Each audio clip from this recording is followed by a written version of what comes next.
السلام علیکم ورحمۃ اللہ وبرکاتہ۔ کیا حال ہے سب کا؟ الحمد للہ۔ ہم شروع کرتے ہیں۔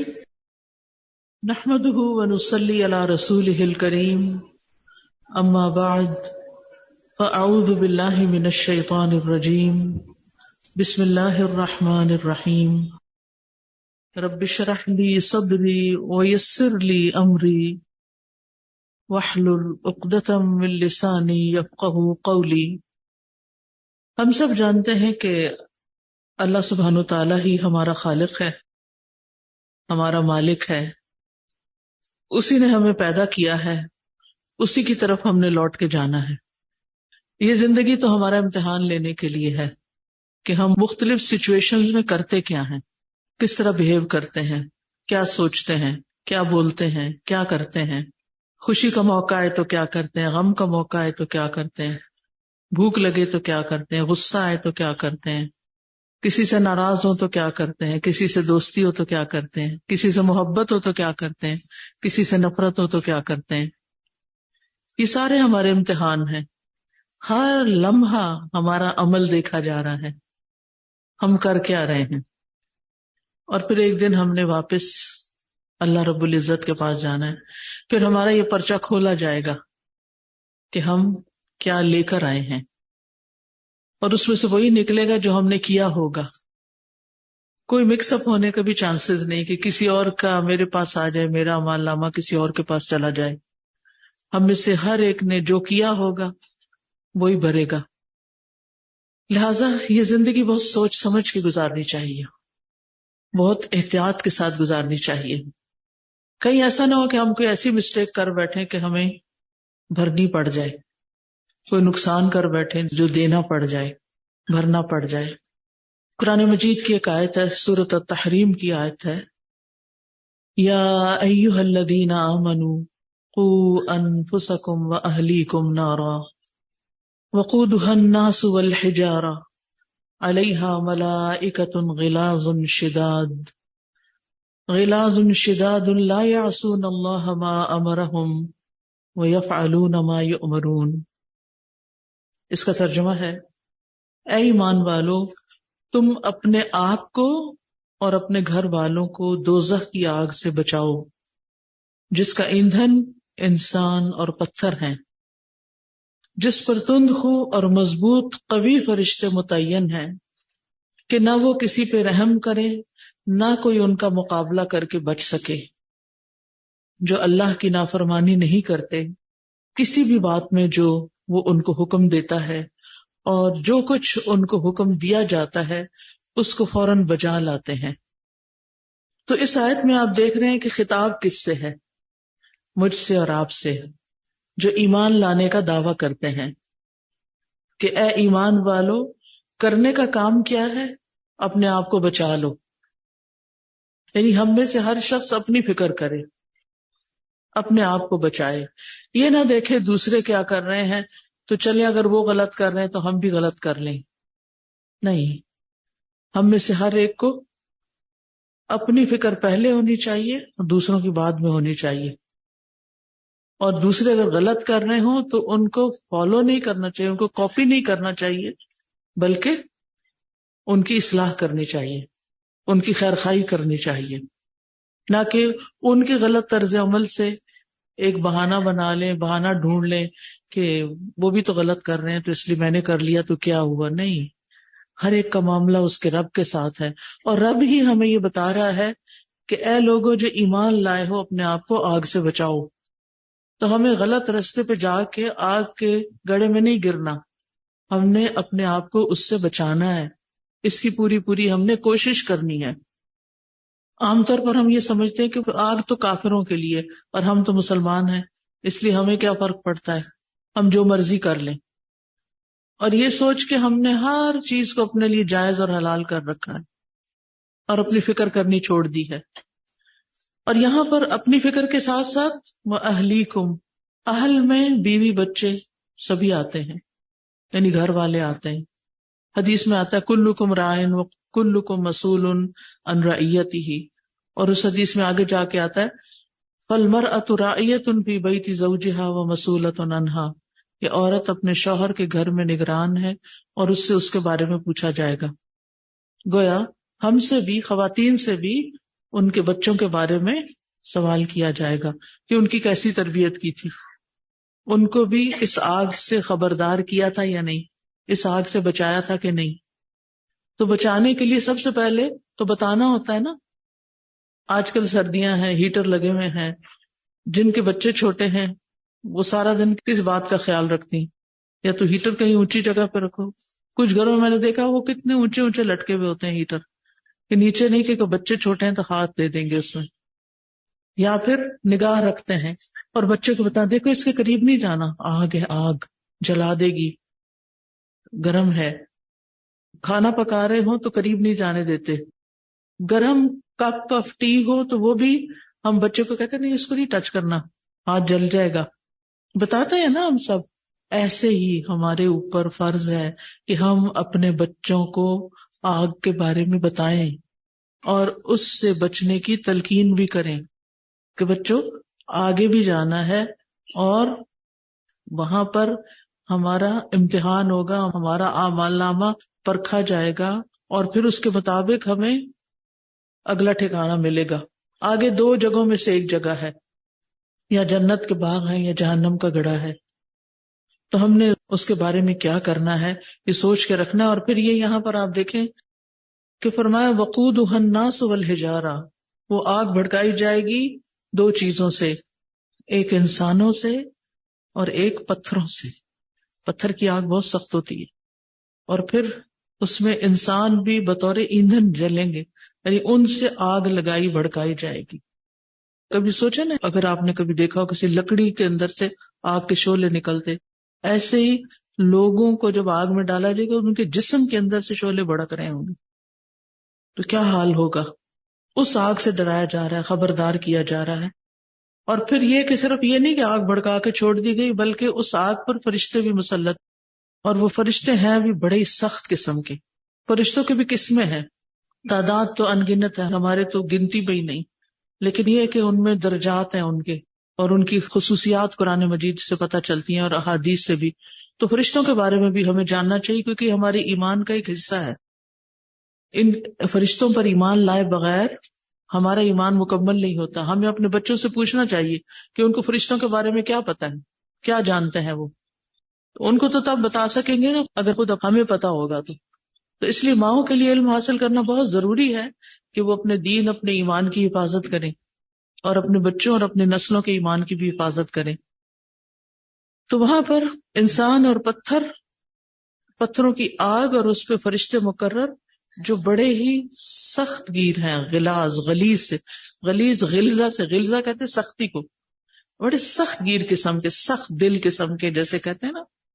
اور شداد شدید سے ہے، یعنی بڑے شدید ہوں گے، وہ شدید بھی سختی ہوتے ہیں، یعنی وہ بہت یعنی کہ مضبوط ہوں گے کہ ان کا کوئی مقابلہ نہیں کر سکتا کہ ان سے داؤ لگا کے بھاگ جائے یا ان کو گرا دے یا ان کے ساتھ کوئی ایسی حرکت کرے کہ ان کو دھوکہ دے کے بندہ نکل جائے کہیں.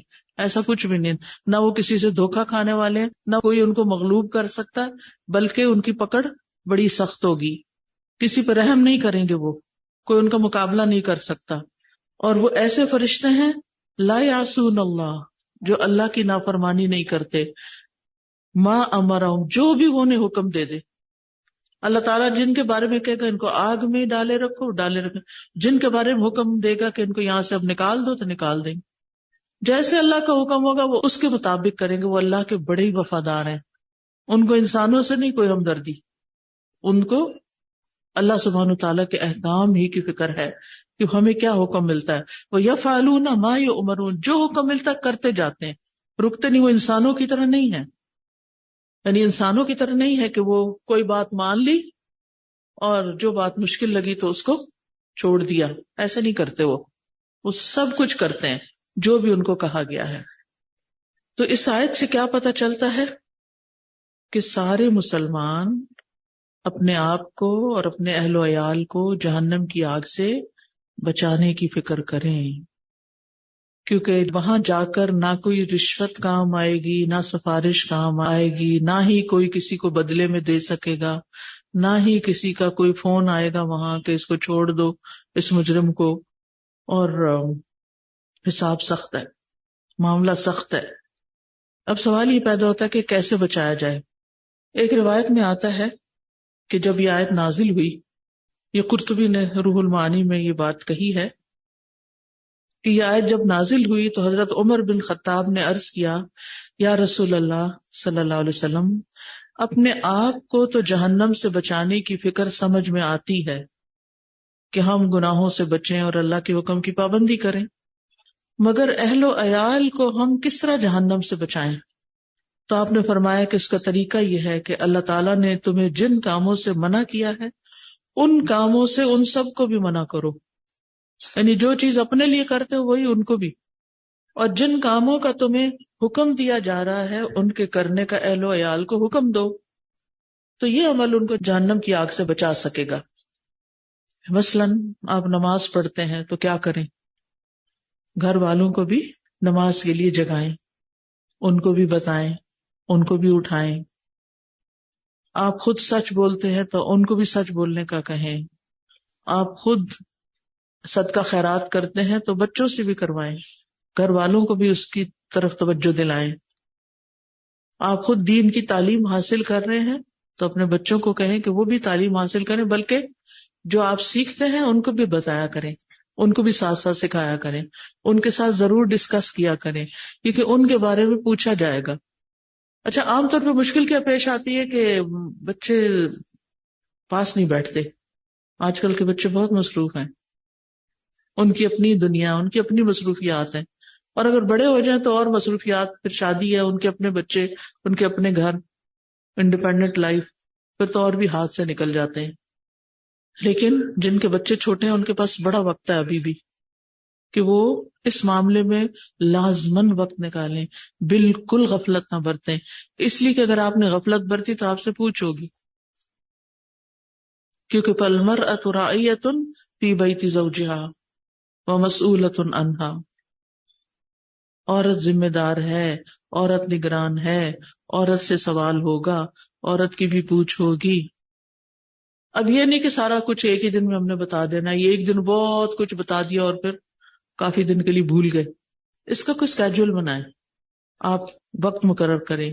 آپ میں بھی دن کے کوئی 10 منٹ 15 منٹ بیٹھے بچوں کے ساتھ ٹائم دیں، اپنے ضروری کام بھی چھوڑ دیں لیکن ان کے ساتھ ضرور ٹائم نکالیں، ان کے لیے وقت نکالیں.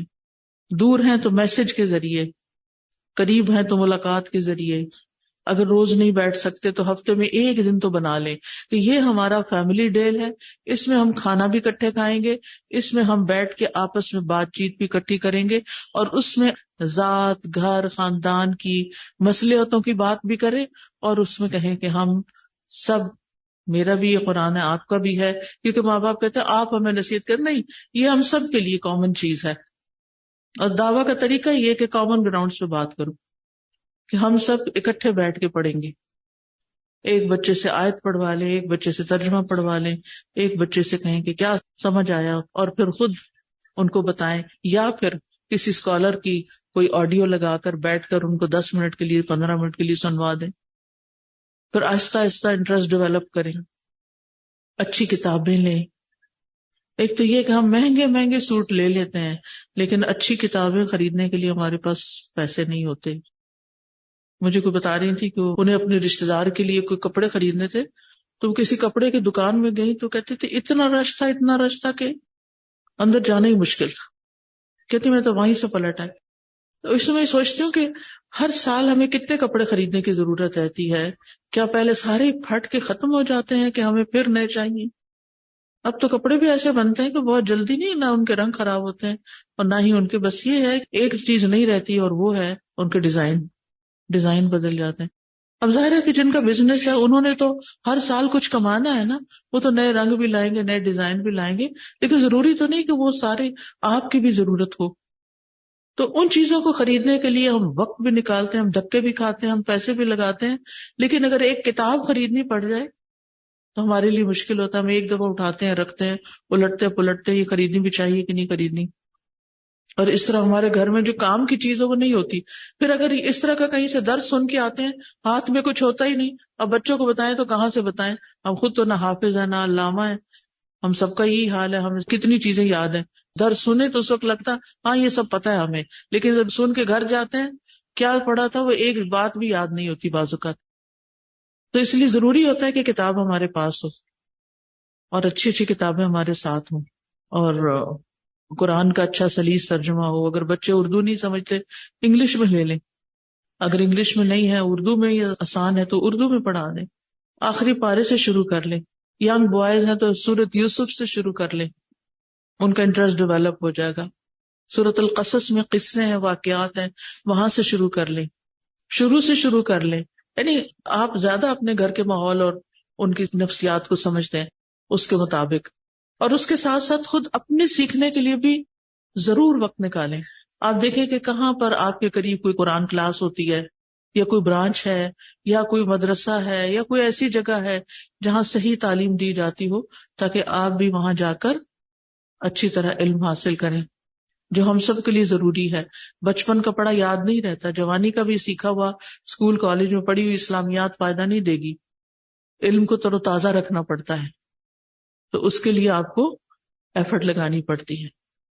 اور جس طرح زندگی کے باقی کاموں کے لیے آپ نے اپنا ٹائم ٹیبل بنایا ہوا تو اس کے لیے بھی بنائیں، کیونکہ یہ سب باتیں ہی اللہ تعالیٰ نے ہمیں بتائی ہیں. اے ایمان والو تم آگ سے بچ جاؤ، تو اس کا مطلب ہے کہ ایمان والوں کو بھی آگ سے خطرہ ہو سکتا ہے، تو ہمیں اس سے ڈرنا چاہیے، ہمارے اندر ایک خوف ہونا چاہیے. درر المنصور ایک تفسیر کی کتاب ہے، اس میں ایک روایت آتی ہے. عبدالعزیز بن ابی ابی رواد فرماتے ہیں کہ حضرت عیسیٰ علیہ السلام ایک ایسے پہاڑ کے پاس سے گزرے جو آسمان و زمین کے درمیان لٹکا ہوا تھا، تو آپ اس میں داخل ہوئے اور رو پڑے، پھر حیران ہوئے، پھر اس سے نکلے اور اس کے لٹکنے کا سبب دریافت کیا. تو لوگوں نے جواب دیا کہ ہمیں نہیں علم، ہمارے باپ دادا نے بھی اسے ایسے ہی دیکھا ہے. حضرت عیسیٰ نے اللہ تعالیٰ سے درخواست کی کہ اس پہاڑ کو اجازت دیں کہ یہ مجھے اپنا قصہ بیان کرے. تو اللہ تعالیٰ نے پہاڑ کو اجازت دی. تو اس نے بتلایا کہ جب اللہ تعالیٰ نے آگ کے متعلق فرمایا کہ اس کا ایندھن لوگ اور پتھر ہوں گے، تو میرے اندر ہیجان اور خوف آ گیا کہ میں بھی آگ کا ایندھن ہوں گا، یعنی پتھر، یعنی میں بھی آگ کا ایندھن ہوں گا. تو میں نے اللہ تعالیٰ سے دعا کی کہ اللہ مجھے اپنی امان میں رکھیں. تو حضرت عیسیٰ نے بھی اس کے لیے دعا کی، تو اللہ تعالیٰ نے اس پہاڑ کو امان دے دی. تو اس پہاڑ کو پھر اللہ تعالیٰ نے زمین پر رکھ دیا ہے. بہرحال یہ روایت ہے، لیکن مقصد کیا ہے بیان کرنے کا کہ پتھروں کے اندر بھی اللہ کی خشیت ہے، جس کا ثبوت قرآن سے بھی ہمیں ملتا ہے. پہلے سپارے میں ہی آتے ہیں وَإِنَّ مِنَ الْحِجَارَةِ لَمَا يَتَفَجَّرُ مِنْهُ الْأَنْهَارُ وَإِنَّ مِنْهَا لَمَا يَهْبِطُ مِنْ خَشْيَةِ اللَّهِ. یعنی اللہ کے خوف سے، خشیت سے پہاڑ گر پڑتے ہیں. پہاڑ پتھر کتنا سخت ہوتا ہے. کبھی آپ کو کوئی پتھر توڑنے کا اتفاق ہوا؟ وہ پتھر کا ٹکڑا لے کے ذرا اس کو توڑ کے تو دیکھیں، ہاتھ دکھنے لگ جائیں گے، وہ نہیں ٹوٹے گا، اتنے سخت ہوتے ہیں پتھر. تو ایسے پتھر اگر اللہ کے ڈر سے ٹوٹ پڑتے ہیں، گر جاتے ہیں، تو پھر ہمارے اندر کتنی خشیت ہونی چاہیے. یا پھر ہم پتھروں سے بھی زیادہ سخت ہو گئے ہیں کہ ہمیں ڈر ہی نہیں لگتا. ہمارے اندر اللہ کی خشیت ہونی چاہیے، خوف ہونا چاہیے کہ کہیں وہ آگ میرے لیے نہ ہو. اسی طرح یہ بھی آتا ہے اس آیت کے شان نزول میں کہ جب یہ آیت نازل ہوئی تو آپ نے اپنے صحابہ کے سامنے اس کو تلاوت کیا تو ایک نوجوان بے ہوش ہو کے گر پڑا کہ اچھا ایمان والوں کو اس آگ سے ڈرایا جا رہا ہے. قرآن مجید میں نہ صرف یہ کہ یہ آیت بلکہ کچھ اور آیتوں میں بھی جہنم کا تذکرہ آتا ہے. سورۃ البقرہ میں آتا ہے فاتقوا النار التي وقودها الناس والحجارہ اعدت للکافرین. اس آگ سے بچو جس کا ایندھن انسان اور پتھر ہوں گے، جو کافروں کے لیے تیار کی گئی ہے. سورۃ اللیل میں آتا ہے فَأَنذَرْتُكُمْ نَارًا تَلَظَّىٰ. میں تم کو ایک بھڑکتی ہوئی آگ سے ڈرا رہا ہوں. یعنی نبی صلی اللہ علیہ وسلم نے لوگوں کو بھڑکتی ہوئی آگ سے خبردار کیا. پھر اسی طرح سورۃ المدثر میں آتا ہے وَمَا هِيَ إِلَّا ذِكْرَىٰ لِلْبَشَرِ. یہ جہنم کیا ہے؟ یہ دوزخ کا حال بیان کرنا انسانوں کی نصیحت کے لیے ہے. کہ وہ اپنے اعمال پہ غور کریں اور اپنے طرز عمل کو بدلیں. کلا والقمر واللیل اذ ادبر والصبح اذا اسفر انها لإحدى الكبر نذیرا للبشر لمن شاء منکم ان يتقدم او يتأخر. قسم ہے چاند کی اور رات کی جب جانے لگے اور صبح کی جب روشن ہو جائے کہ دوزخ بڑی بھاری چیز ہے، بڑی سخت چیز ہے، جو انسان کے لیے بہت بڑا ڈراوا ہے. تم میں سے ہر اس شخص کے لیے جو خیر کی طرف آگے بڑھے یا جو خیر سے پیچھے ہٹے، اس کے لیے بھی. کوئی چیز ایسی نہیں جس سے اللہ تعالیٰ نے دوزخ سے زیادہ ڈرایا ہو. دنیا میں ہمیں طرح طرح کے خوف ہوتے ہیں نا، کتنی چیزوں کا ڈر، سانپ کا ڈر ہوتا ہے، بچھو کا ڈر ہے، غریب ہونے کا ڈر ہے، ایکسیڈنٹ کا ڈر. لوگ طرح طرح کے فوبیاز میں مبتلا ہوتے ہیں. ان چیزوں کے خوف کا نہیں ذکر. ڈرایا اللہ تعالیٰ نے تو جہنم سے ڈرایا ہے کہ اس سے ڈرو، اس کا خوف کرو، اس کے بارے میں خوف زدہ ہو. ہم سب اپنے دلوں کا جائزہ لیں کہ جہنم کے بارے میں سوچ کے کتنی دفعہ میرا جسم کانپ اٹھا، اور واقعی مجھے لگا کہ وہ بہت خوفناک چیز ہے کہ مجھے اس سے بچنے کے لیے ہر تدبیر کرنی ہے. اصل میں دنیا اتنی وارونق ہے، اتنی میٹھی ہے کہ ہمیں بار بار اپنی طرف کھینچ لیتی ہے، اور ہم جو دنیا میں ہو رہا ہے اسی سے مروب متاثر ہو کے اس کے پیچھے چل پڑتے ہیں، اور بے دریغ اپنا مال، وقت، صلاحیتیں ضائع کرتے چلے جاتے ہیں. لیکن جو چیز اصل میں ڈرنے کی ہے اس سے ڈرتے نہیں. حضرت حسن بصری اللہ تعالیٰ کے فرمان نذیرا للبشر کے بارے میں فرماتے ہیں، قسم بخدا اللہ تعالیٰ نے بندوں کو جہنم سے زیادہ خوفناک کسی چیز سے نہیں ڈرایا. اگر جہنم کا ایک قطرہ دنیا میں آ جائے، ساری دنیا کڑوی ہو جائے، ساری دنیا کڑوی ہو جائے. بہقی کی ایک روایت میں آتا ہے، حضرت انس فرماتے ہیں کہ نبی صلی اللہ علیہ وسلم نے فرمایا، اے جماعت المسلمین، تم اس شے میں رغبت رکھو جس کی رغبت اللہ تعالیٰ نے دلائی ہے، اور جس چیز سے اللہ نے خوف دلایا ہے اس سے ڈرو. کیونکہ اگر جنت کا ایک قطرہ تمہاری دنیا میں تمہارے پاس آ جائے تو ساری دنیا کو تم پر شیریں کر دے، اور اگر جہنم کا ایک قطرہ تمہاری دنیا میں تمہارے پاس آ جائے تو تمہاری ساری دنیا کو بدمزہ کر دے. تو اس لیے اس کے بارے میں فکر کرنے کی ضرورت ہے. نبی صلی اللہ علیہ وسلم نے یہ بھی فرمایا تھا، بلا شبہ میری اور میری امت کی مثال ایسی ہے کہ اس شخص کی طرح کہ جس نے آگ جلائی تو جانور اور پتنگے اس میں گرنے لگے، بس تم انسان بھی اسی طرح اس میں گرنے کی تیاری کرتے ہو، تو میں تمہیں جہنم سے بچانے کے لیے تمہارے دامن سے تمہیں پکڑ رہا ہوں، پکڑ پکڑ کے پیچھے کر رہا ہوں، اور تم ہو کہ اس میں دھڑا دھڑ گرتے چلے جا رہے ہو، تمہیں فکر ہی نہیں ہے.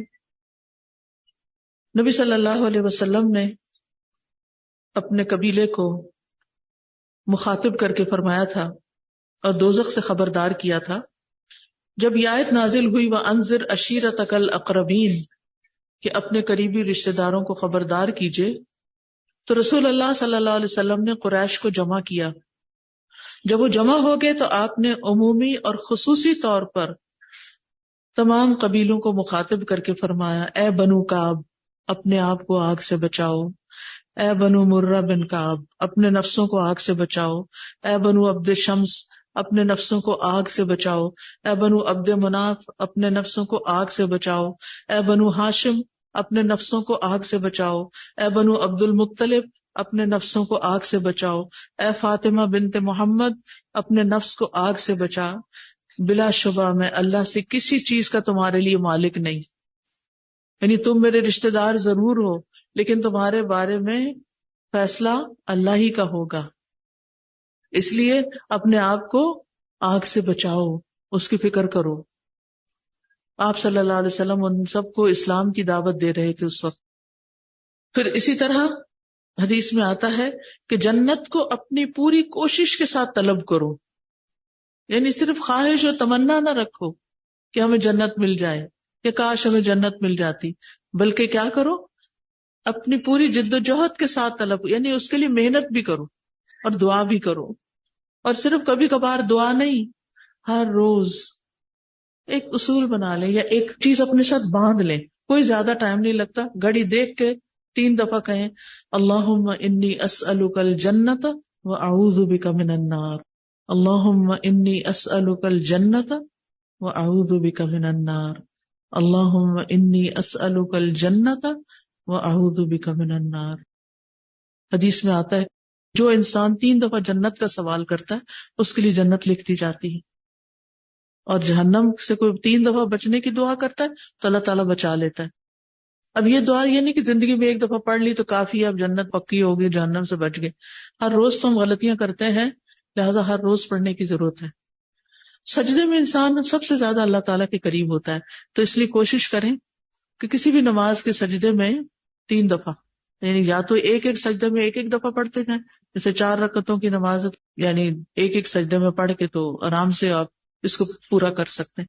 تو اس طرح یہ ہے کہ ایک تو سجدے میں قبولیت کے چانسز زیادہ ہوتے ہیں، دوسرا یہ ہے کہ پھر انسان سے چھٹتا نہیں، کہیں لکھ کے لگا لیں۔ جو اچھی اچھی عادتیں آپ نے اپنے اندر ڈالنی ہے نا، اور جو چیزیں لازماً کرنی ہے ان کی تو ایک لسٹ الگ سے بنا لیا کریں کہ میں نے اپنے عمل میں یہ چیز داخل کرنی ہے۔ مثلا ابھی تک جو میں نے آپ کو مشورے دیے ہیں اس میں ایک یہ کہ اپنے گھر والوں کے ساتھ بیٹھ کے قرآن پڑھنا ہے، حدیث پڑھنی ہے، اچھی کتاب پڑھنی ہے، اور پھر ڈسکس کرنا ہے، اور جو دنیا بھر کی باتیں ہم ڈسکس کرتے ہیں تو یہ بھی کریں، ٹھیک ہے۔ پھر اس میں آپ دیکھیے کہ بعض اوقات بچے ٹائم نہیں دیتے نا، کہا کہ پہلے سے پوچھا کریں میرے لیے 5 منٹ ہے تمہارے پاس، شروع اس سے کر سکتے ہیں، 5 منٹ بٹھائیں، کیا خیال ہے، ان سے پوچھیں، مشورہ کریں، ہم سب مل کے اللہ کی کتاب نہ پڑھیں، ترجمہ پڑھا کریں، کیا خیال ہے، کون سا وقت مناسب ہے۔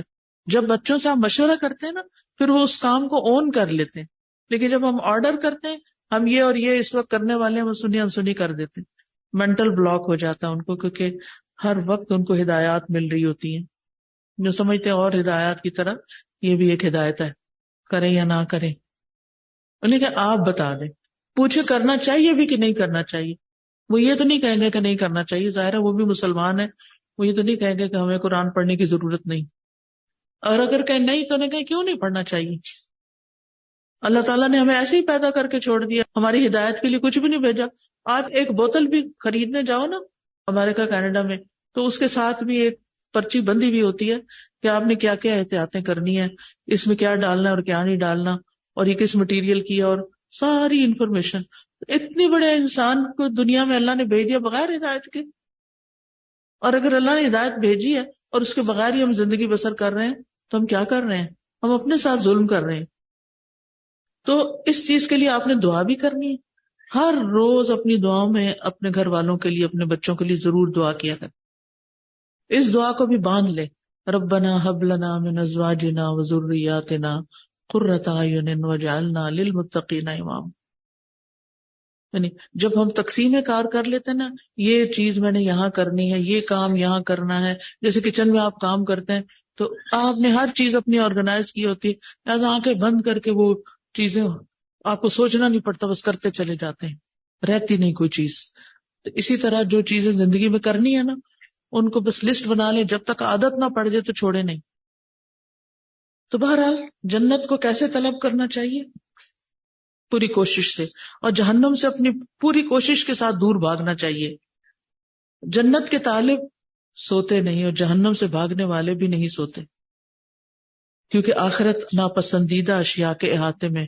حفت الجنت بالمکارہ وحفت النار وان الدنیا محففۃ بالشہوات، یعنی جنت جو ہے وہ ناپسندیدہ چیزوں سے گھیر دی گئی ہے، اور اس کے مقابلے میں دنیا جو ہے اس میں لذات اور شہوات ہیں، وہ ان سے گھیر دی گئی ہے۔ جنت تک پہنچنے کے لیے مکارہ کو، ناپسندیدہ چیزوں کو عبور کرنا ہے جو اپنے نفس کے اندر ہیں یا باہر ہیں۔ اور اسی طرح دنیا میں جو لذات اور شہوات ہیں، دنیا سے نکلنے کے لیے اور آخرت کے بارے میں سوچنے کے لیے ان کو بھی پیچھے چھوڑنا ہے، ان سے بھی باہر نکلنا، اس دلدل سے باہر نکلنا ہے۔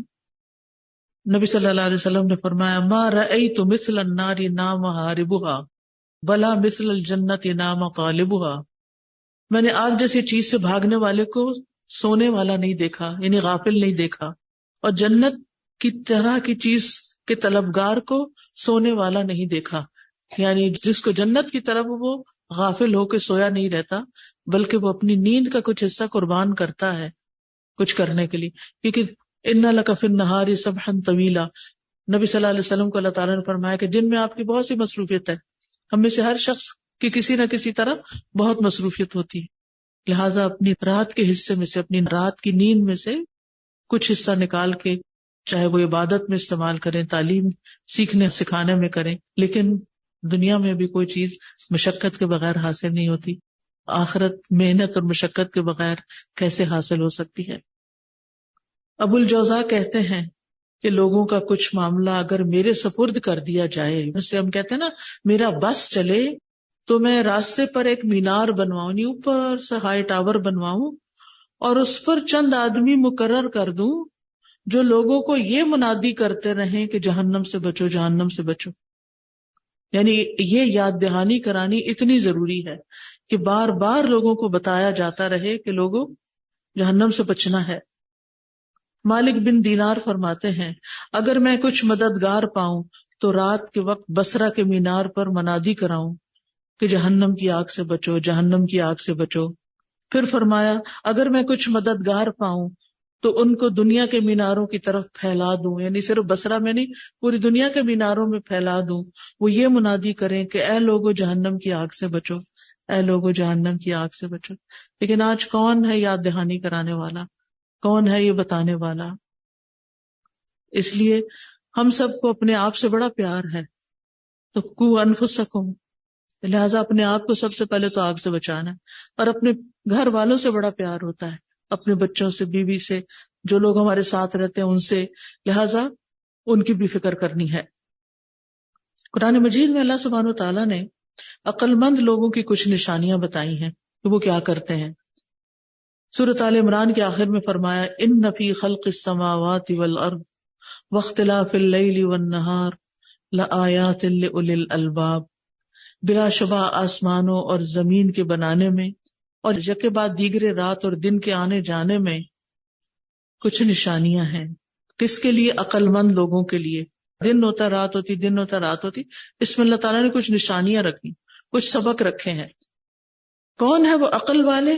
الذین یذکرون اللہ قیاما وقعودا وعلی جنوبہم، وہ جو اپنے رب کو یاد کرتے رہتے ہیں، اپنے رب کا ذکر کرتے رہتے ہیں، کھڑے بھی اور بیٹھے بھی اور لیٹے بھی.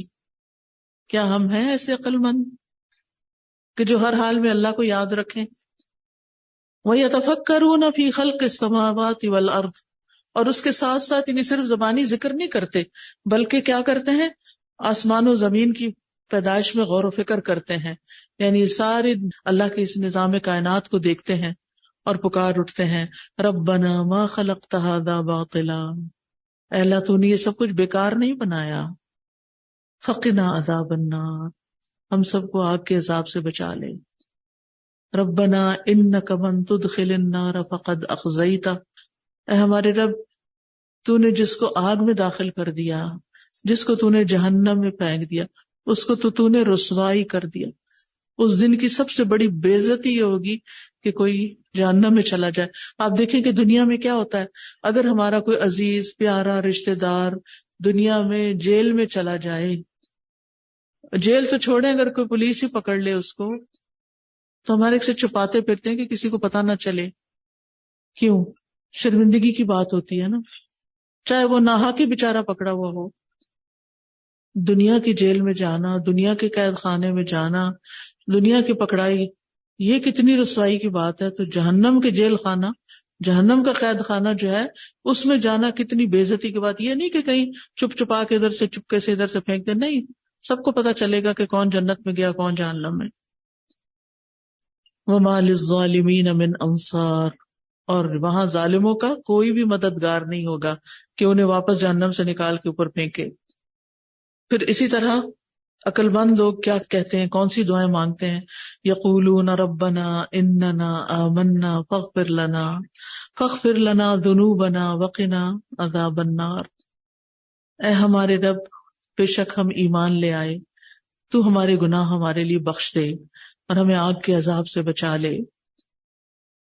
پھر اسی طرح رحمان کے بندوں کی کیا خوبی ہے. اللہ سبحانہ و تعالیٰ قرآن مجید میں فرماتے ہیں جو رحمان کے خاص بندے ہیں وہ کہتے ہیں وعباد الرحمن الذین یمشون علی الارض ہونا، کہ رحمان کے بندے تو وہ ہیں جو زمین میں عاجزی کے ساتھ چلتے ہیں، آہستہ چلتے ہیں، آرام سے چلتے ہیں، پاؤں مار مار کے نہیں چلتے۔ وَإِذَا خَاطَبَهُمُ الْجَاهِلُونَ قَالُوا سَلَامًا، اور جب جاہل ان سے مخاطب ہوتے ہیں، اکھڑ لوگ، بدتمیز لوگ، بد اخلاق لوگ ان سے آ کے الجھتے ہیں، قَالُوا سَلَامًا، تو وہ جواب میں بے وقوف نہیں بنتے، نادانی نہیں کرتے، اکھڑ پن نہیں کرتے، وہ کہتے ہیں سلام ہو تم کو، یعنی ان کی طرف سے پھر بھی سلامتی کا ہی پیغام جاتا ہے، یعنی بات ختم کر دیتے ہیں، بس سلام کر دیتے ہیں، بحث میں نہیں پڑتے۔ والذین یبیتون لربہم سجدا وقیاما، رحمان کے بندے تو وہ ہیں جو راتیں سجدے اور قیام میں گزارتے ہیں۔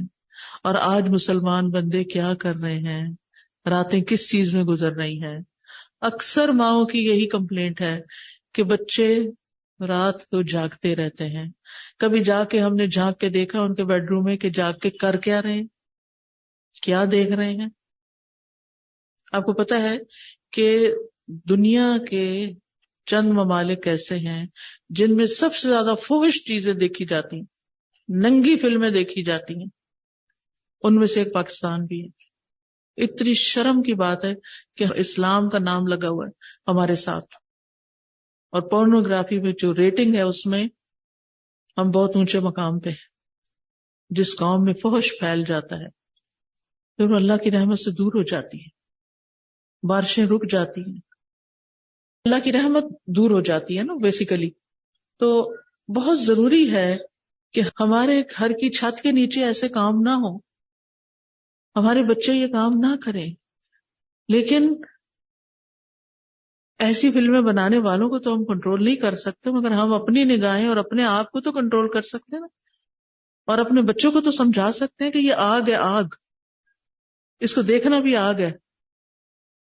تو رحمان کے بندے ایسے نہیں ہوتے جو اپنی راتیں اس طرح کی بے حیائی کے کاموں میں گزاریں، بلکہ اس کے برعکس وہ سجدے اور قیام میں راتیں گزارتے ہیں۔ والذین یقولون ربنا اصرف عنا عذاب جہنم ان عذابها کان غراما انها ساءت مستقرا ومقاما، جو دعائیں مانگتے ہیں اے ہمارے رب ہم سے جہنم کے عذاب کو دور رکھیے کیونکہ اس کا عذاب پوری تباہی ہے، بے شک وہ جہنم برا ٹھکانہ اور برا مقام ہے۔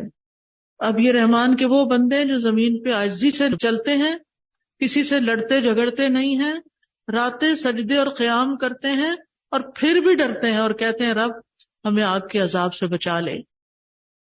اللہ کے بندوں کی خوبی ایک اور جگہ بیان ہوئی ہے وَيَرْجُونَ رَحْمَتَهُ وَيَخَافُونَ عَذَابَهُ، کہ وہ اللہ کی رحمت کی امید رکھتے ہیں اور اس کے عذاب سے ڈرتے ہیں۔ یہ دونوں ہی چیزیں ہونی چاہیے۔ ایک اور جگہ پر آتا ہے وَالَّذِينَ هُم مِّنْ عَذَابِ رَبِّهِمْ مُشْفِقُونَ، سورۃ المعارج میں ایمان والوں کی خوبیاں کیا ہیں کہ وہ اپنے رب کے عذاب سے ڈرنے والے ہیں، کیونکہ ان عذاب ربک غیر مأمون، تیرے رب کا عذاب ایسا ہے کہ جو بے خوف ہونے کی چیز نہیں ہے، کہ کوئی بھی اس سے بے خوف نہ ہو، یہ کوئی فرق نہیں پڑتا، کیونکہ ایمان والے تو اپنے گھر والوں کے بیچ میں غفلت کی زندگی بسر نہیں کرتے، فکر مندی کے ساتھ رہتے ہیں۔ سورۃ الطور میں آتا ہے وَأَقْبَلَ بَعْضُهُمْ عَلَى بَعْضٍ يَتَسَاءَلُونَ قَالُوا إِنَّا كُنَّا قَبْلُ فِي أَهْلِنَا مُشْفِقِينَ فَمَنَّ اللَّهُ عَلَيْنَا وَوَقَانَا عَذَابَ السَّمُومِ، کہ جنتی جو ہیں وہ ایک دوسرے کی طرف متوجہ ہو کے بات کریں گے، یعنی ایک دوسرے سے کنورسیشن کریں گے اور کہیں گے کہ ہم اس سے پہلے، یعنی جنت میں آنے سے پہلے اپنے گھر یعنی دنیا میں اپنے انجام کے بارے میں بہت ڈرتے تھے کہ پتہ نہیں ہمارے ساتھ کیا ہوگا۔ یعنی جنت میں جانے والوں کی خصوصیت بتائی جا رہی ہے کہ وہ دنیا میں رہتے ہوئے جہنم کے عذاب سے ڈرتے رہتے ہیں، اللہ کی پکڑ سے ڈرتے ہیں۔ تو اللہ نے ہم پر بڑا احسان کیا اور ہمیں عذاب دوزخ سے بچا لیا۔ یعنی ایسے ایمان والوں کو یہ فکر تھی کہ کہیں ہماری پکڑ نہ ہو جائے، کہیں ہم نہ ان میں شامل ہو جائیں اپنی زبان کی کہی ہوئی کسی بات سے یا اپنے عمل سے۔ ابراہیم التیمی فرماتے ہیں جو آدمی غمگین نہ ہوتا ہو اسے چاہیے کہ وہ اس سے خوف کرے کہ وہ دوزخیوں میں سے نہ ہو، کیونکہ جنتی تو کہیں گے الحمدللہ الذی اذھب عنا الحزن، کہ اللہ کا شکر ہے جس نے ہم سے غم دور کر دیا۔ تو مومن کا سب سے بڑا غم کیا ہوتا ہے؟ جہنم، کہ کہیں میری وہاں نہ پکڑ ہو جائے۔ حضرت عمر رضی اللہ عنہ جیسے جلیل القدر صحابہ کہ جن کے پاؤں کی خاک کے برابر بھی نہیں ہے ہم، وہ کتنا جہنم سے ڈرتے تھے اور کتنی فکر کرتے تھے، اور خود نبی صلی اللہ علیہ وسلم جہنم سے اکثر پناہ مانگتے تھے۔ یعنی نماز کے بعد کی جو دعا ہے اور نماز کے اندر التحیات کے آخر میں پڑھنے والی اللہم انی اعوذ بک من عذاب القبر واعوذ بک من عذاب جہنم واعوذ بک من فتنة المسیح الدجال واعوذ بک من فتنة المحیا والممات اللہم انی اعوذ بک من المأثم والمغرم۔ تو ہر نماز کے بعد ہمیں جہنم کے عذاب سے پناہ مانگنی چاہیے اور جنت کا سوال کرنا چاہیے۔ پھر آپ دیکھیں حضرت انس سے پوچھا گیا کہ نبی صلی اللہ علیہ وسلم کون سی دعا بہت زیادہ مانگتے تھے، تو وہ کہتے ہیں کہ ربنا آتنا فی الدنیا حسنۃ وفی الآخرۃ حسنۃ وقنا عذاب النار، اے ہمارے رب ہمیں دنیا میں بھی بھلائی عطا فرما اور آخرت میں بھی بھلائی عطا فرما، اور ہمیں جہنم کی آگ سے بچا لے، ہمیں جہنم کی آگ سے اللہ بچا لے۔ حضرت ابو ہریرہ نے حضور صلی اللہ علیہ وسلم سے یہ دعا سنی اللہم انی اعوذ بک من حر جہنم، کہ اے اللہ میں تیری پناہ لیتا ہوں جہنم کی گرمی سے۔ تو جہنم سے وہی بچے گا جو اس سے ڈرتا ہو، جو اس سے ڈر کے اس سے بچنے کی دعا کرتا ہو۔ تو ہم سب کے لیے بھی یہی ضروری ہے۔ ایک روایت میں آتا ہے ابو نعیم کی حلیت الاولیاء میں کہ بے شک جنت میں وہ داخل ہوگا جو اس کی امید رکھے گا، اور جہنم سے وہ بچے گا جو اس سے خوف کھائے گا، اور بلا شبہ اللہ تعالیٰ اس پر رحم فرمائیں گے جو لوگوں پر رحم کرتا ہوگا۔ حضرت عمر فرماتے ہیں اگر آسمان سے کوئی منادی کرے اے لوگو تم جنت میں داخل ہونے والے ہو سوائے ایک آدمی کے، تو میں ڈرتا ہوں کہ کہیں وہ آدمی میں ہی نہ ہوں، کہ سارے لوگ جنت میں چلے جائیں تو میں کہیں پیچھے نہ رہ جاؤں۔ تو مختصراً یہ ہے کہ تمام انبیاء اور خاص طور پر نبی صلی اللہ علیہ وسلم اور پھر صدیقین، شہداء، صالحین، یہ سب جہنم سے پناہ مانگتے تھے۔ اور پھر آپ دیکھیں کہ ٹھیک ہے ہمیں صرف ڈرنا نہیں چاہیے، امید بھی رکھنی چاہیے، لیکن صرف امید بھی نہیں اور صرف خوف بھی نہیں، دونوں ہی چیزیں ساتھ ساتھ ہونی چاہیے۔ ہمیں اپنی عبادت میں خوف اور امید دونوں کا پاس رکھنا چاہیے۔ امید اس طرح رکھیں کسی نیک عمل کو کرنے کے بعد کہ مجھے امید اللہ تعالیٰ سے قبول فرما لے گا، اور ڈر اس بات کا رکھیں کہ کیا بنے گا اگر میں نے تو کام کر دیا اور اللہ تعالیٰ کو پسند ہی نہیں آیا۔ کیونکہ دیکھیے سمجھ مجھے اس بات کی نہیں آتی کہ میں خود ہوں یا آپ ہوں، ہم سب کا یہی حال ہے کہ ایک چیز کا پتہ ہونے کے بعد پھر ہم وہ کرتے کیوں نہیں کرتے۔ اب نماز ہی کا ہے، اکثر لوگ نماز میں بس سر سے اتارنے والی کرتے، جلدی جلدی کھڑے ہیں، ابھی کھڑے ہیں ہل رہے ہیں، رکوع میں ٹک کے ایک منٹ بھی نہیں اندر رکوع کے تسبیحات کہتے، ابھی پہنچتے ہیں کہ پھر کھڑے ہو جاتے ہیں، ابھی پوری طرح کھڑے ہی نہیں ہوتے، اور سجدے میں ابھی سر ٹکا ہی ہوتا کہ پھر اٹھ جاتے، ہل جل سے نماز پڑھ رہے ہیں۔ کن مومنوں کے لیے کامیابی کی ضمانت ہے؟ قد افلح المؤمنون الذین هم فی صلاتهم خاشعون۔ الخشوع السکون، خشوع کیا ہے کہ نماز میں بہت زیادہ حرکت نہیں کرنی، آنکھوں کی بھی بہت حرکت نہیں کرنی، کبھی وہاں دیکھنے کبھی وہاں دیکھنے کبھی آگے دیکھنے کبھی۔ کچھ لوگوں کو دیکھا ہے کہ وہ اس طرح کی نماز پڑھ رہے ہوتے ہیں کہ ہر آنے جانے والے کے اوپر بھی نظر ڈال رہے ہوتے ہیں۔ یہ تو نماز کا طریقہ نہیں ہے۔ عورت کی وہ نماز بہت بہترین ہے جو سب سے آخری کمرے میں ہو، اندھیرے میں ہو، ایک طرف ہو جہاں گھر کا شور ہنگامہ نہ آ رہا ہو، لیکن اگر نہیں میسر تو بھی ایک طرف ہو کے پڑھیں تاکہ توجہ رہے نماز میں۔ پھر اسی طرح یہ ہے کہ ہمیں اس بات کی بھی فکر ہونی چاہیے کہ ہم جو کچھ کر رہے ہیں وہ کس کے لیے کر رہے ہیں۔ کیونکہ بعض اوقات خوشبو بھی بہت ہم اختیار کر لیتے ہیں. کس لیے؟ وہ دیکھ رہا ہے، وہ دیکھ رہا ہے کہ وہ کیا کہے گا، وہ کہے گا بڑا نمازی ہے، بڑا پرہیزگار ہے، بڑا عبادت گزار ہے. ہم لوگوں کو اپنی نیکیاں بتاتے رہتے ہیں. اس سے بھی پرہیز کرنا چاہیے، کیونکہ آپ کو پتہ ہے کہ سب سے پہلے کس کا مقدمہ لایا جائے گا قیامت کے دن؟ ایک شہید کا. اللہ تعالیٰ اس کو اپنی ساری نعمتیں یاد کرائے گا اور وہ اقرار کرے گا. تو اللہ تعالیٰ پوچھے گا پھر تم نعمتیں پا کے کیا کیا؟ وہ کہے گا کہ میں نے تو اپنی جان تک دے دی آپ کے راستے میں. تو اللہ تعالیٰ فرمائے گا کہ تم تو بہادر کہلوانے کے لیے لڑتے تھے، لوگوں نے تمہاری شہرت کر دی کہ تم بڑے بہادر تھے، لہٰذا اسے حکم دیا جائے گا فرشتوں کو کہ اسے لے جا کر اوندے منہ جہنم میں گرا دیا جائے. جس نے جان دی ہوگی بظاہر اللہ کے راستے میں، لیکن حقیقت میں بہادر کہلانے کا شوق تھا. اسی طرح علم والے کو لایا جائے گا، عالم کو. تم نے یہ سب کچھ کیوں کیا؟ وہ کہے گا کہ میں نے اللہ تیری خاطر اور تیری خاطر پڑھا پڑھایا. کہا جائے گا کہ یہ بھی تم نے تو اس لیے پڑھا تاکہ تمہیں لوگ عالم کہیں، تمہارے نام کے ساتھ کوئی ٹائٹل لگ جائے. اس کے بارے میں بھی حکم ہوگا، اس کو بھی لے جایا جائے جہنم میں. اسی طرح سخی جو بہت مال دیتا تھا دائیں بائیں آگے پیچھے تاکہ لوگوں میں میرا ایک نام بن جائے کہ یہ بڑا خرچ کرتا ہے، یہ بڑا دینے والا ہے. تو اس لیے جہاں ہم نے اچھے کام کرنے ہیں وہاں ہم نے اپنی نیت کا بھی جائزہ لیتے رہنا ہے. اللہ سبحانہ وتعالیٰ سے دعا ہے کہ وہ ہمیں عمل کی توفیق عطا فرمائے. وآخر دعوانا ان الحمد للہ رب العالمین. آپ میں سے کوئی کچھ کہنا چاہے تو موسٹ ویلکم. اسی نے لکھا کیا یہ سچ ہے اس عورت کی نماز قبول نہیں ہوتی جو بالغ ہونے کے بعد ہی پردہ نہیں کرتی؟ اس میں آپ دیکھیے کہ ایک ہوتا ہے سطر اور ایک ہوتا ہے حجاب. سطر ہوتا ہے گھر کے اندر جس میں آپ نماز کے وقت خاص طور پر جو اپنا جسم ڈھانپتے ہیں، اور حجاب جو ہوتا ہے وہ گھر سے باہر ہوتا ہے. ٹھیک ہے، تو دونوں کے اپنے اپنے مقام ہیں. اور اگر آپ سطر ڈھانکے بغیر نماز پڑھتے ہیں تو نماز قبول نہیں ہوتی. عورت کا سطر کیا ہے کہ بازو اتنے ڈھکے ہوئے ہوں نماز میں، ٹخنے نماز میں ڈھکے ہوئے ہوں.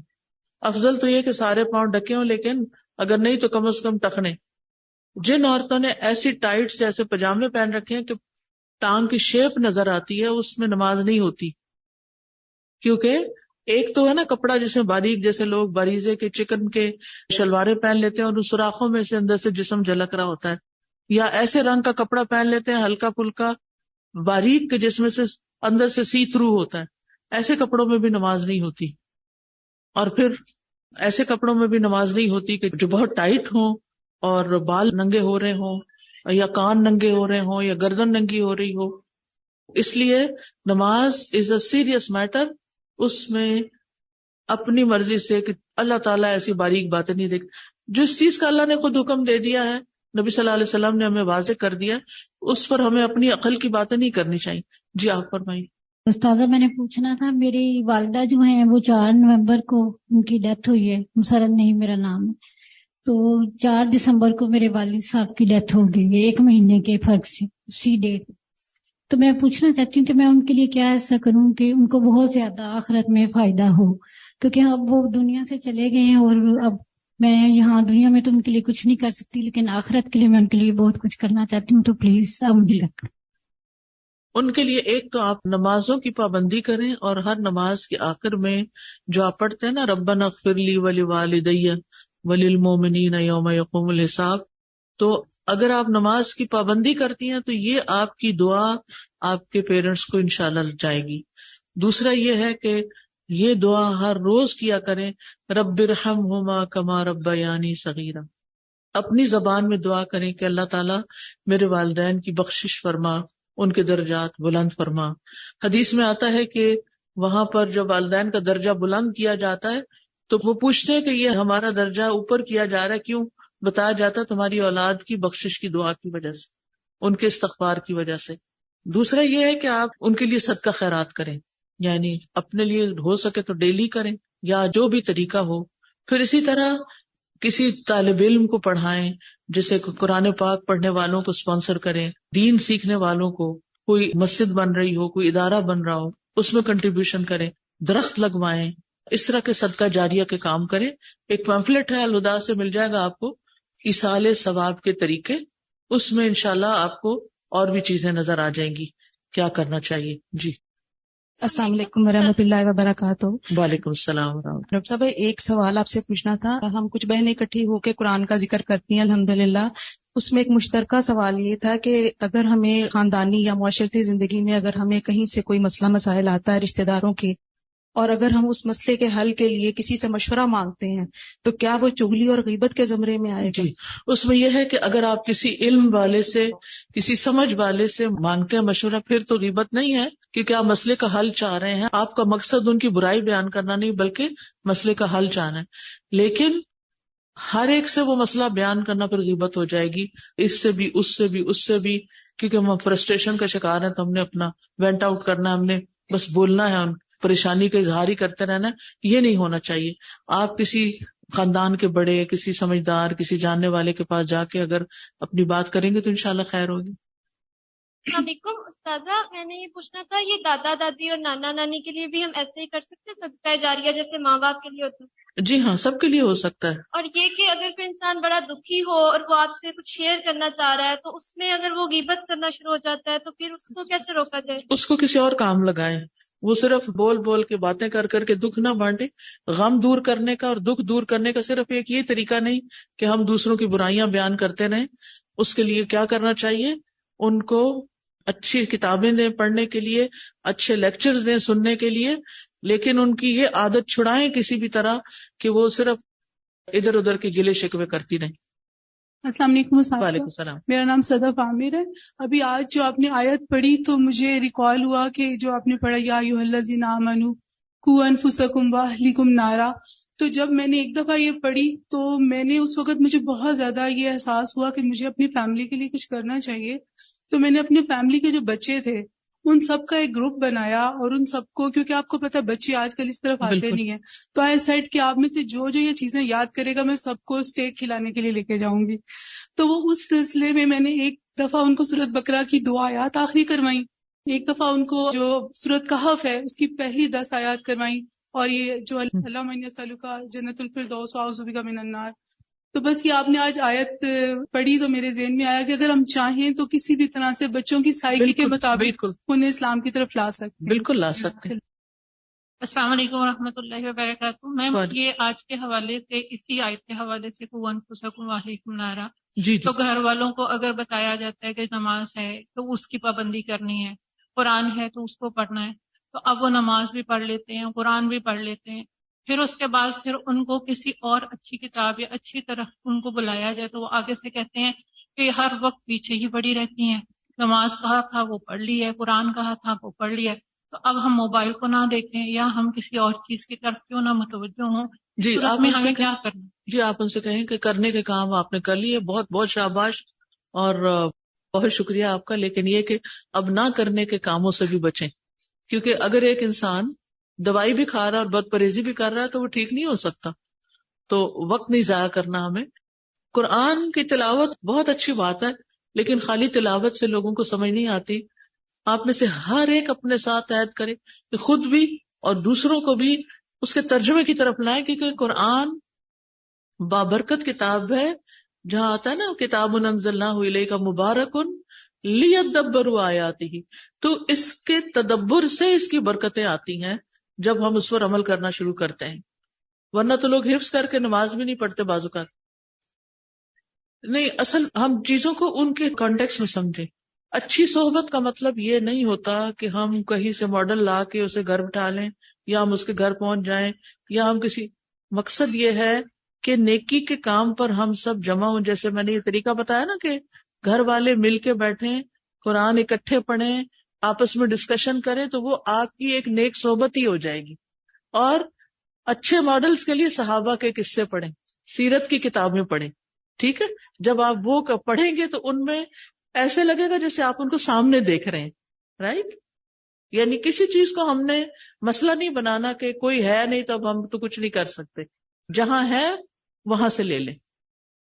السلام علیکم. میرا یہ کوشچن ہے کہ ہم نے بھی ریسنٹ سنا ہے کہ ہم کسی بھی کام کی وجہ سے، جیسے بچوں کی وجہ سے نماز کو تھوڑا لیٹ کر لیتے ہیں، قضا ہو جاتی ہے، تو اس کی کوئی قضا ہی نہیں ہے، مطلب کہ اس کا نہیں، یہ بس کس نے کہا ہے اس کی قضا نہیں؟ اول تو قضا کرنی نہیں، لیکن اگر مثلاً بچہ گر گیا ہے، وہ رو رہا ہے، چپ نہیں کر رہا، اور اس کو آپ سلا رہے ہیں، پٹی باندھ رہے ہیں، اتنے میں مغرب کی نماز کا ٹائم تھوڑا ہوتا ہے، تھوڑا ڈیلے ہو گیا، عشاء سے پہلے جس وقت بھی فرصت ملے پڑھ لیں. بچہ کسی کو پکڑا کے، اگر نہیں تو جلدی سے وضو کر کے بچے کو گود میں لے کے پڑھ لیں، لیکن وقت پر ہی نماز پڑھیں. اگر پھر بھی کہ جیسے آپ اس کو ہاسپٹل لے کے جا رہے تھے، رستے میں وضو بھی نہیں تھا آپ کا، اچانک ایمرجنسی ہو گئی، تو ایسی صورت میں جب گھر آئیں عشاء سے پہلے مغرب پڑھیں. اگر ایمرجنسی ہے کوئی، تو ایسی کوئی جان جا رہی کسی کی یا کوئی مسئلہ کھڑا ہو گیا، یہ نہیں کہ ہم کوئی ویڈیو دیکھ رہے ہیں اور بیٹھے بیٹھے ہم نے نماز قضا کر دی اور اٹھ کے پھر اگلی نماز کے ساتھ جمع کریں، یہ طریقہ ٹھیک نہیں. صرف ایک حدیث اگر آپ یاد رکھیں کہ جس نے عصر کی نماز چھوڑ دی گویا اس کا گھر اور گھر والے تباہ ہو گئے. اتنی بڑی بات ہے، تو ہم کیسے آرام سے نمازیں چھوڑ دیں؟ جی، وقت کی پابندی کے ساتھ نماز ادا کی جائے. جی، نوافلوں کی کثرت کریں، کیونکہ وہ تو یاد نہیں کس دن کی کون سی نماز گئی. ٹھیک ہے، اوکے، جزاکم اللہ خیرن. السلام علیکم ورحمۃ اللہ وبرکاتہ. میرا وعلیکم نام السلام. ضلع ہما سلمان ہے، اور میرا سوال یہ ہے کہ آج کل جیسے فتنوں کا دور ہے اور بچوں کو ہم ہر طرح سے ان فتنوں سے بچانے کی کوشش میں لگے رہتے ہیں، اور ہمارا بچوں کے شروع سے یہ رجحان تھا کہ ہم اپنے بچوں کو حفظ کروائیں گے، لیکن آج کل کے مدرسوں کے جو ماحول ہیں اس سے بھی ہم پریشان ہیں. اور دوسری بات یہ کہ یہ بھی ڈر لگتا ہے کہ آگے جا کے کہیں بچے بھول نہ جائیں، اس خوف کی وجہ سے ہم بچوں کو حفظ ہی نہ کروائیں. آپ دیکھیے کہ حفظ کرانا فرض نہیں ہے. اصل چیز یہ ہے کہ قرآن ہدایت کی کتاب ہے، سمجھنے بوجھنے کے لیے آیا ہے، عمل کرنے کے لیے آیا ہے، اور اس کا میں نے طریقہ اچھا استاد مل جائے تو بہت ہی اچھا، نہ ملے تو اپنے گھروں کو مدرسہ بنا لیں. السلام علیکم ورحمۃ اللہ وبرکاتہ.